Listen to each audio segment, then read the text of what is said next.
Hello दोस्तों, Warren Buffett साहब के पोर्टफोलियो की बात करेंगे। बहुत सारी लर्निंग्स छुपी हुई है दोस्तों।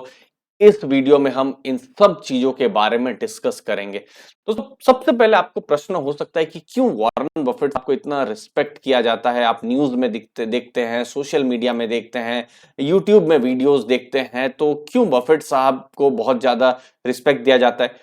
तो आप देखिए 20% CAGR का रिटर्न दिया है, मतलब एक अप्रोक्सीमेट आप समझ सकते हैं, हर 3.5 साल में पैसा उन्होंने डबल करके दिया हुआ है। ये एक चीज है। बट अगेन प्रश्न ये भी हो सकता है कि ऐसे तो बहुत सारे फंड मैनेजर हो सकते हैं, यूएस की मार्केट है, बहुत लोग क्लेम करते हैं कि हमने उससे ज्यादा का भी रिटर्न दिया है। बहुत लोग ऐसे पॉसिबल नहीं है, बट कुछ लोग करते हैं। लेकिन बात क्या है, उन्होंने 55 साल 1965 से 2020 तक ये रिटर्न दिया हुआ है। 2020 में उनका रिटर्न अच्छा नहीं रहा है, जहां उन्होंने बीट नहीं किया S&P को, लेकिन हम यहां 55 साल की बात कर रहे हैं। और मैं देखता हूं कि बहुत बार टीवी में या कहीं पर इंटरव्यू देखते हैं, किसी ने 5-60 साल का जिसका एक्सपीरियंस होता है और वो ईगो में आके अपने आप को बफेट साहब के साथ कंपेयर करते हैं, या फिर अपने आप को भगवान की तरह एकदम पेश करते हैं, मार्केट करते हैं।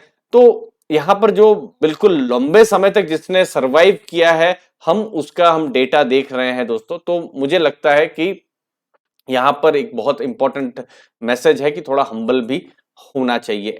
S&P 500 का रिटर्न 10.2% था और बफेट साहब का रिटर्न 20% है, डबल है। अब पहली लर्निंग देखिए, उनका पोर्टफोलियो अगर आप देखेंगे 23 लाख करोड़ के आसपास है, 316 बिलियन अप्रोक्सीमेटली। अब 23 लाख करोड़ कितना बड़ा नंबर है। भारत की जो सबसे बड़ी कंपनी है मार्केट कैप के हिसाब से, रिलायंस या TCS, इनका भी अगर आप मार्केट कैप देखेंगे तो 13 लाख करोड़ 14 लाख करोड़ के आसपास है। उससे ज्यादा का तो उन्होंने इन्वेस्टमेंट ही करके रखा हुआ है।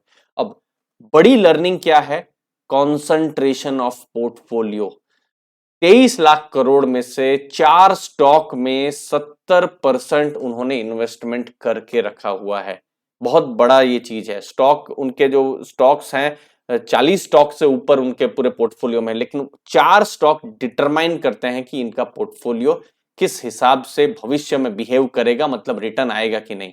उसमें भी आप देख सकते हैं एप्पल 42.5% पोर्टफोलियो है। 23 लाख करोड़ में से लगभग 40% तो एप्पल में ही है। आज की तारीख में एप्पल की हिस्सेदारी 5% से ऊपर 5.4% के आसपास पूरी बफेट साहब के पास में है। Number 2 bank of America 13%, American express 7.6%, Coca Cola 7.2%। तो इन चारों पर उनका पूरा कॉन्सेंट्रेशन है। तो ये एक चीज है, ये एक लर्निंग है दोस्तों, जो मुझे लगता है हमको यहां पर लेनी चाहिए। जब आपको पता हो बिजनेस के बारे में तो कॉन्सेंट्रेशन कर सकते हैं। दूसरी चीज, he is humble enough to admit his mistakes. उन्होंने कंपनी खरीदी थी प्रिसीशन कास्ट पार्ट्स करके, और वहां पर ये पिछले साल की बात है, जहां पर $11 बिलियन का उन्होंने राइट डाउन कर दिया, और उन्होंने कह भी दिया कि ये मिस्टेक है।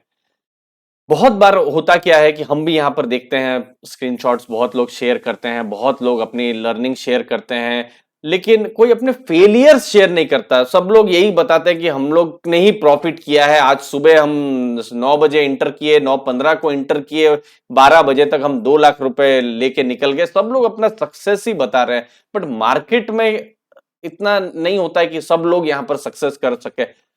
बहुत ही एक एक इतने बड़े आदमी का एक हम्बलनेस होना कि उन्होंने भी मिस्टेक की है, वो भी देखिए $11 बिलियन की मिस्टेक है। ये ऐसे ही मैं जस्ट आपको बताऊं, ये 70-80 हजार करोड़ के आसपास की एक मिस्टेक की है, और उन्होंने एडमिट भी किया हुआ है। तो उन्होंने गलती की है, वो अपनी गलती से सीख रहे हैं। तो हम लोग सब इंसान है, इन्वेस्टमेंट में गलती कर ही सकते हैं। तो उसमें कोई खराब बात नहीं है कि हमने गलती नहीं की है, बिल्कुल गलती हो सकती है, कोई प्रॉब्लम नहीं है। बाईबैक, बाईबैक पर वो बहुत ज्यादा पॉजिटिव रहते हैं।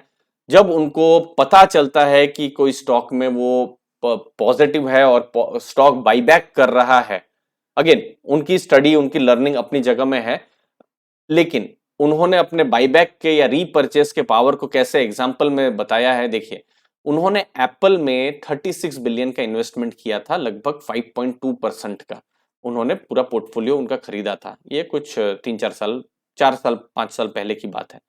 अब वहां पर $775 मिलियन का उनको डिविडेंड मिला, मतलब आप अप्रोक्सीमेटली समझ सकते हैं 2% के आसपास डिविडेंड मिला। इसके अलावा एप्पल में उन्होंने $11 बिलियन का उन्होंने प्रॉफिट भी बुक किया, डिविडेंड भी मिला, इसमें से प्रॉफिट भी बुक किया, लेकिन उनकी होल्डिंग 5.2% से बढ़कर 5.4% हो गई। अब आप ये सोचेंगे कि अरे मैं जब स्टॉक बेच रहा हूं तो मेरी तो होल्डिंग कम होनी चाहिए, लेकिन होल्डिंग उनकी बढ़ गई। क्यों? क्योंकि एप्पल रेगुलरली बाईबैक भी करता है। जब बाईबैक करता है तो आउटस्टैंडिंग जो शेयर्स हैं वो कम हो जाते हैं या एक्सटिंग्विश हो जाते हैं, खत्म हो जाते हैं। तो उसकी वजह से आपकी जो भी रिलेटिव जो ओनरशिप है वो बढ़ जाती है। तो बाईबैक कोई भी कंपनी कर रही है तो यस उसमें नेगेटिव भी है, बट अपनी स्टडी हमने ठीक ठाक की है तो हम वहां पर कुछ पॉजिटिव भी देख सकते हैं।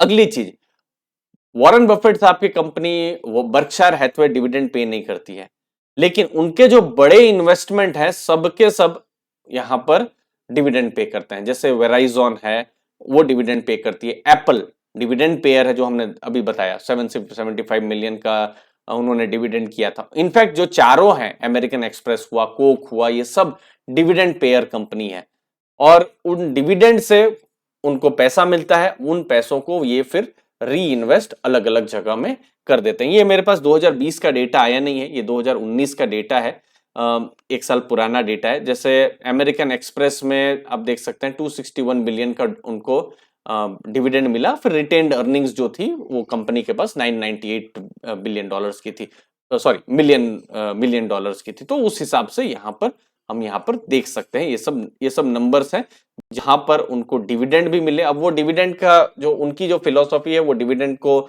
जो भी उनको मिलता है वो डिविडेंड को फिर इन्वेस्ट कर देते हैं, री इन्वेस्ट कर देते हैं अलग अलग बिजनेसेस में। तो ये कुछ एडवांटेजेस है और मुझे लगता है इन्वेस्टर्स को लर्निंग यहाँ पर लेनी चाहिए। कॉन्सेंट्रेशन वाला बहुत ही इंपॉर्टेंट पॉइंट है कि लेकिन जब हमको बिजनेस के बारे में पता हो तब कंसंट्रेशन कर सकते हैं। जब उनको पूरा कॉन्फिडेंट हुआ कि एप्पल का एक अपने में एक इकोसिस्टम है, लोग छोड़ के जाएंगे नहीं एप्पल से कहीं और, तो वो पूरा एप्पल में गए।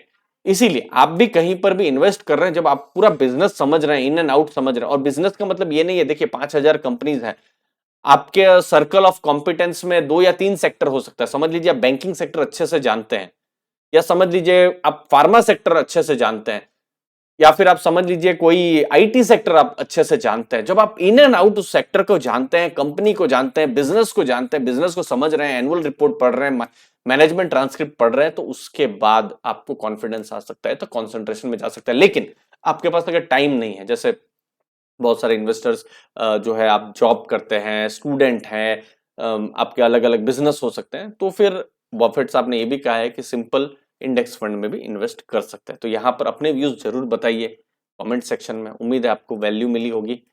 चैनल को दोस्तों जरूर सब्सक्राइब करके रखिए। आपके कीमती समय के लिए बहुत बहुत धन्यवाद। थैंक यू वेरी मच दोस्तों।